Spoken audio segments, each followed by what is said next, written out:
sejahtera pemirsa budiman, selalu rindu jumpa saudara kembali di Dimensi Iman Kristiani. Acara yang melalui pelayanan media Antioquia kami rancang, kami kemas, kami siapkan khusus bagi saudara. Guna gali pertanyaan, kejar jawaban, bangun pemahaman perihal berbagai fenomena dalam keseharian kehidupan kekristenan kita. Saudara, hadir bersama kita di episode kita hari ini kedua narasumber muda kita, dan kita akan angkat pertanyaan yang barangkali paling tua, pertanyaan yang paling acap ditanyakan, bagaimanakah bumi diciptakan? Secara spesifik kita akan angkat teori Big Bang dan bahasannya dalam kaitannya dengan iman Kristen kita. Saudara, kita sapa kedua narasumber muda kita. Shalom George. Shalom Tante. Shalom Kinan. Dan tentu saja saudara, hadir bersama kita, Pendeta Bigman Sirait. Shalom Pak Bigman. Shalom Anis. Saudaraku yang kekasih, berbagai teori pasti akan terus bermunculan dalam kehidupan. Berbagai tokoh pasti akan selalu ada dalam penasaran. Lalu semua akan membuat kesimpulan tentang misteri hidup ini. Itu resiko berpikir terhadap fakta-fakta yang ada. Tetapi bersyukurlah kita, terang firman Tuhan selalu menjadi kekuatan di tengah berbagai teori yang muncul datang silih berganti. Biar Tuhan menolong kita. Tetapi bagaimanapun juga, sebagai orang Kristen kita perlu bertanggung jawab pada keimanan kita untuk mengerti dengan penuh, dengan utuh sebetulnya apa yang menjadi kehendak Tuhan kita. Sebelum kita lanjut, kita akan berdoa dulu saudara. Kita minta Kenan untuk buka dalam doa. Mari kita berdoa. Ya Tuhan, terima kasih atas berkat-Mu Tuhan kepada kami Tuhan. Sebentar lagi kami akan mengadakan perbincangan diskusi Tuhan tentang teori Big Bang yang telah dikemukakan oleh para saintis.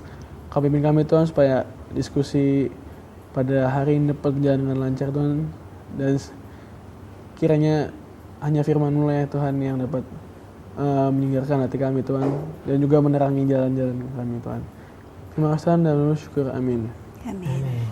Baik saudara yang kekasih, kalau kita membaca Alkitab maka dikatakan di dalam Alkitab Kejadian pasal yang pertama, pada mulanya Allah menciptakan langit dan bumi. Bumi belum berbentuk dan kosong. Gelap gulita menutupi samudera raya, dan Roh Allah melayang-layang di atas permukaan air. Berfirmanlah Allah, jadilah terang, lalu terang itu jadi, dan seterusnya.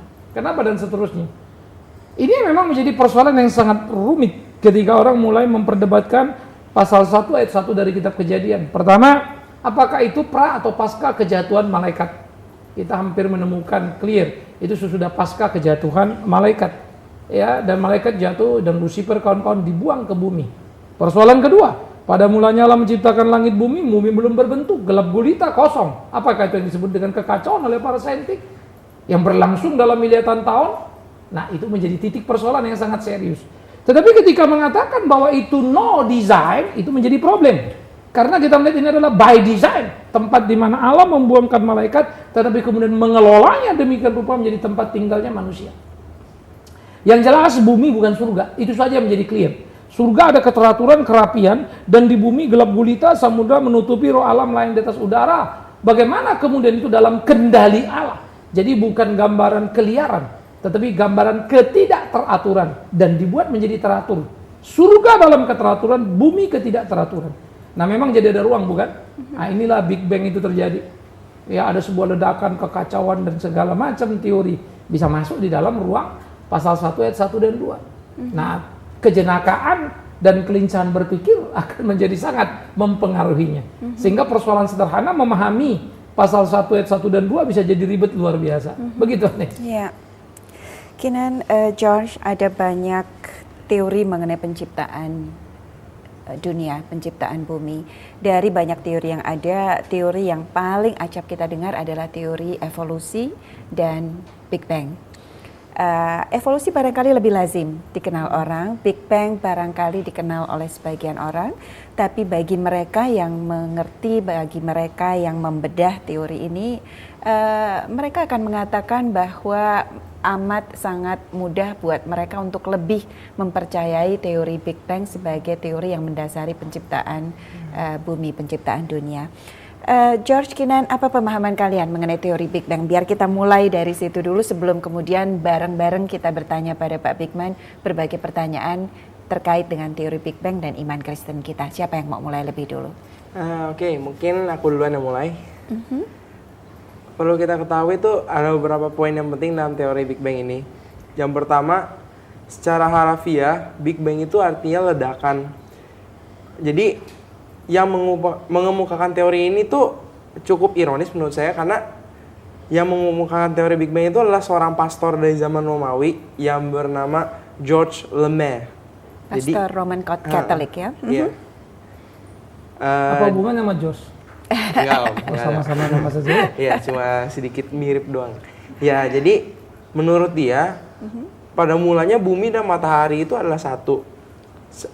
Kalau kita umpamakan, ilustrasikan tuh kayak sebuah bola besar. Tetapi karena suatu ledakan di galaksi, maka bola itu pecah, dia jadi setengah, akhirnya yang setengah membentuk matahari, yang setengah bentuknya bumi.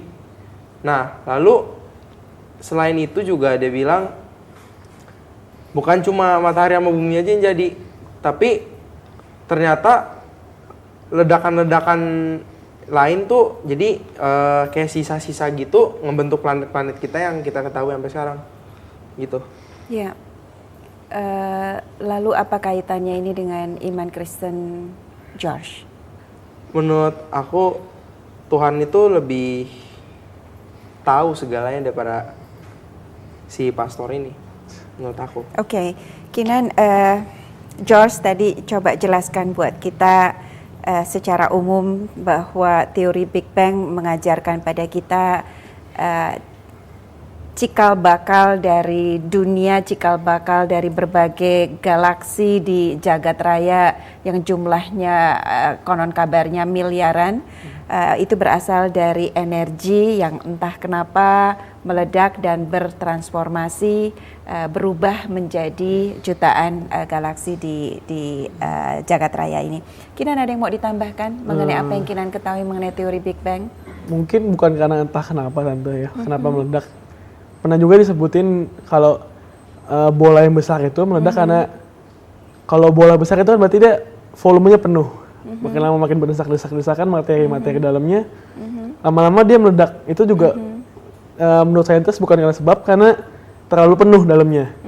Meledak, yang bola yang paling besar bentuknya jadi matahari, dan bola-bola kecil lainnya jadi planet-planet. Ya. Dan ini konsisten dengan apa yang kita kenal sebagai hukum kekekalan massa, bahwa energi pasti akan terkonversi menjadi sesuatu yang lain, dan dalam hal ini energi terkonversi menjadi betul galaksi.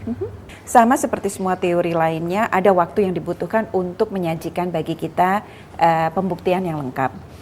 Apalagi kalau kita bicara soal penciptaan dunia, teori Big Bang sendiri memiliki hipotesa jika sebagian dari argumentasi benar, bumi ini sudah berusia miliaran tahun, belasan miliar tahun. Dan tentu saja untuk mengumpulkan semua bukti agar itu menjadi satu rangkaian yang tidak terbantahkan, butuh waktu. Tapi hari demi hari memang yang kita dengar adalah setiap kali ada saja temuan baru, termasuk yang mereka temukan terakhir, yang melengkapi teori mereka. Pak Bigman, akankah teori ini terbukti, Pak Bigman? Saya kira selain teori Big Bang harus dipahami juga teori Big Man gitu ya. Kinan mungkin bisa jelaskan juga teori Big Man itu apa buat kita semua. Ini menjadi menarik begini sebetulnya. Pertanyaan awal ini kan kita mesti balikkan dulu. Bumi Tuhan ciptakan baru terjadi hal-hal di dalam sistem alam, atau sistem alam mengakibatkan lalu terjadinya bumi. Kan ini dulu kan ya. Nah, prasoposisinya mau kemana nih? Karena penyebab awal jadi penting. Ya, maka Big Bang sebetulnya adalah teori keliaran untuk menjelaskan secara saintik, tapi kemudian meninggalkan kebingungan. Kenapa bisa terjadi kekacauan menjadi tidak kacau? Sebetulnya kan itu ceritanya itu, kan ini kekacauan. Terjadi ledakan di sana yang besar meledak lalu jadi kecil-kecil dan seterusnya. Tetapi kemudian kekacauan jadi tidak kacau. Bagi saya pun jujur saja untuk memahami itu menjadi sangat sulit. Karena mestinya kekacauan adalah sebuah sistem yang bergerak dan terus bergerak menimbulkan kekacauan. Kita kembali dulu kepada alam.